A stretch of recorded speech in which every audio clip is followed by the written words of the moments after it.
مسلک جو ہے شیعہ مسلک میں علامہ حسن اللہ یاری صاحب ہیں،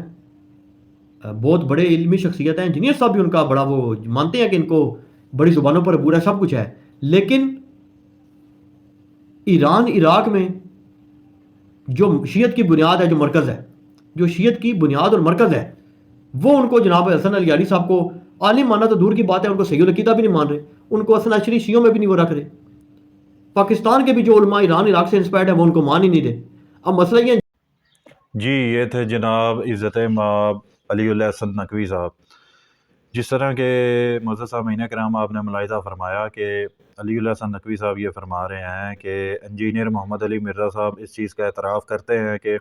حسن اللہ یاری کے پاس علم ہے، وہ ان کے علم کے قائل ہیں اور کافی زمانوں پر جو وہ عبور رکھتے ہیں وہ ہر چیز پر قائل ہیں، لیکن مسئلہ یہ ہے کہ جو مرکز ہے اہل تشیع کا ایران عراق میں، وہ اللہ یاری کو قبول نہیں کرتا یا اس کو صحیح العقیدہ بھی نہیں سمجھتا۔ سب سے پہلے جناب علی اللہ حسن نقوی صاحب، میں آپ کی خدمت میں یہ عرض کرنا چاہتا ہوں کہ یہ جو آپ نے جملہ ادا کیا کہ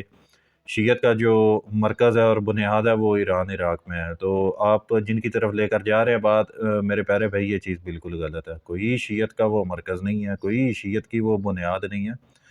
شیعت کا مرکز اور بنیاد آج سے 1400 سال پہلے ہے، بہرحال وہ ایک علیحدہ بات ہے، لیکن حقیقت یہی ہے۔ اور اس کے علاوہ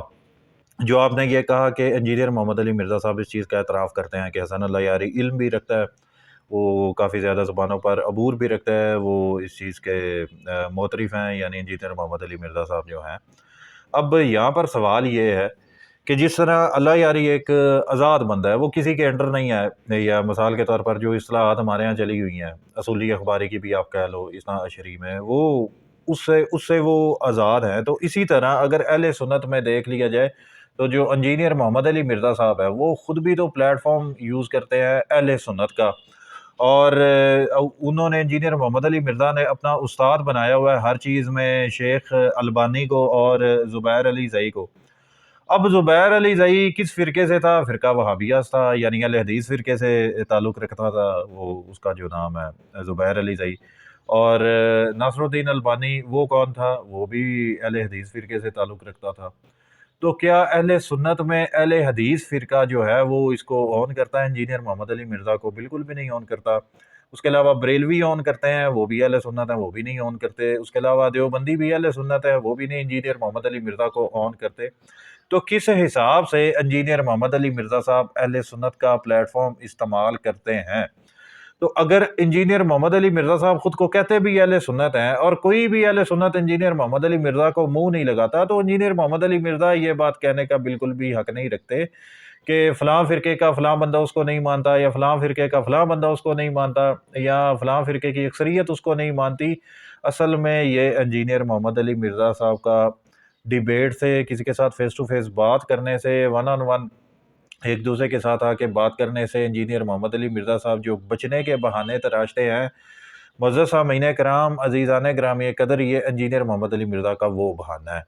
تاکہ یہ شرائط ہی اپنی طرف سے اس طرح کی اس وجہ سے رکھتے ہیں تاکہ ان کو کسی کے سامنے بیٹھنا نہ پڑ جائے، کیونکہ اس طرح تو کوئی بندہ تیار نہیں ہوگا، کوئی ریڈی نہیں ہوگا۔ اصل میں انجینئر محمد علی مرزا صاحب، حسن اللہ یاری تو کیا، کوئی کسی بھی مکتبہ فکر کا کوئی جاہل سے جاہل بندہ بھی ہو، انجینئر محمد علی مرزا اس کے سامنے بیٹھنے کی غلطی کبھی نہیں کرے گا۔ جس دن کی انجینئر محمد علی مرزا کی، اسی دن ہی علمی موت ہو جائے گی۔ بہرحال آج کل جس طرح انجینئر محمد علی مرزا صاحب ایکسپوز ہو رہے ہیں، مثال کے طور پر یہ ابھی میں نے بات کی تھی وہ حدیث خلیفہ تین کے حوالے سے،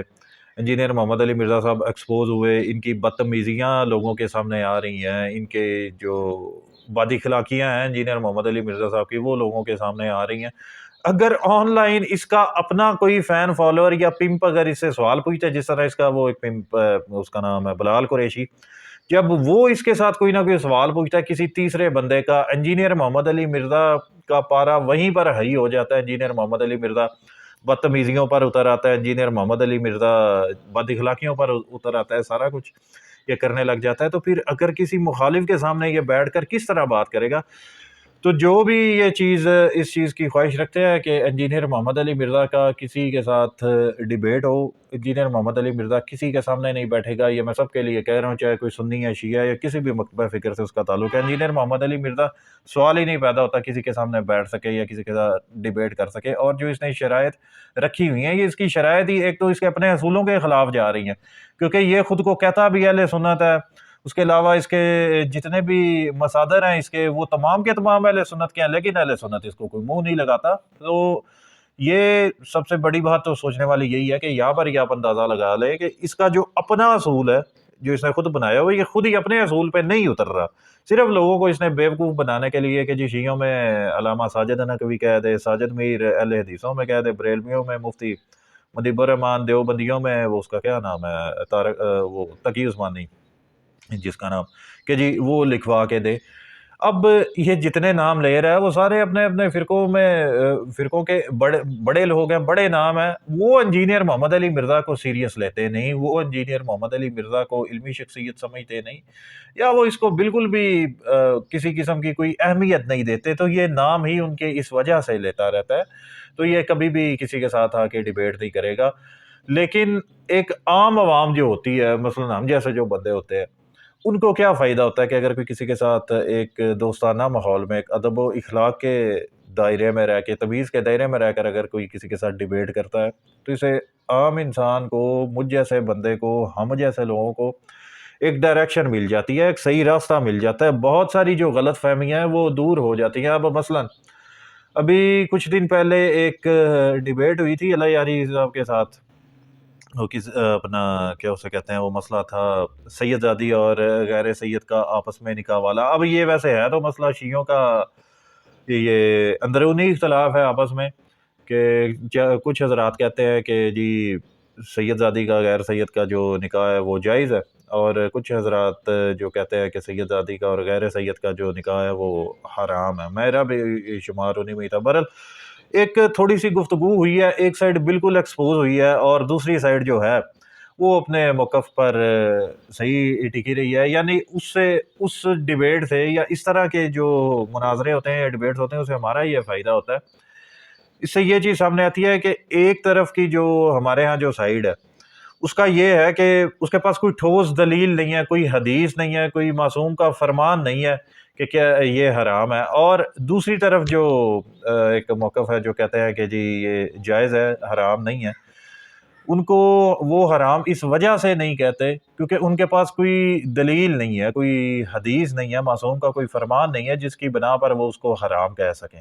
اور دوسری طرف جو اس کو حرام کہتے ہیں ان کے پاس بھی ایسی کوئی دلیل نہیں ہے کہ وہ کہیں کہ جی اس دلیل کو مد نظر رکھتے ہوئے یا معصوم کے اس فرمان کو مد نظر رکھتے ہوئے ہم اس کو حرام کہتے ہیں۔ اب یہ دو راستے لوگوں کے سامنے آ جاتے ہیں، کم از کم کسی بندے کو یہ سوچنے کا موقع تو ملے گا کہ بھائی میں نے اس ڈائریکشن میں جانا ہے یا اس ڈائریکشن میں جانا ہے۔ تو جس طرح انجینئر محمد علی مرزا صاحب اپنے دعوے کرتے ہیں، آج تک یہ اپنا کوئی بھی دعویٰ کسی کے سامنے فیس ٹو فیس بیٹھ کے ثابت تو کر نہیں سکے، تو اس وجہ سے یہ اسی طرح کے بہانے اختیار کرتے رہتے ہیں کہ جی فلاں فرقے کا کوئی بڑا آگے جب تک مجھ سے نہ بات کرے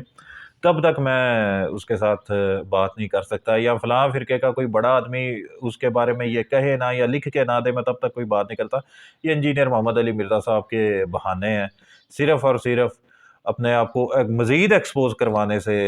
مطلب بچنے کے لیے، کیونکہ یہ کسی کے سامنے بیٹھتے تو ہیں نہیں موصوف، تو اس لیے یہ جو ان کے چند فینز ہیں، جو ان کے فالورز ہیں، ان کے سامنے تو یہ دھونس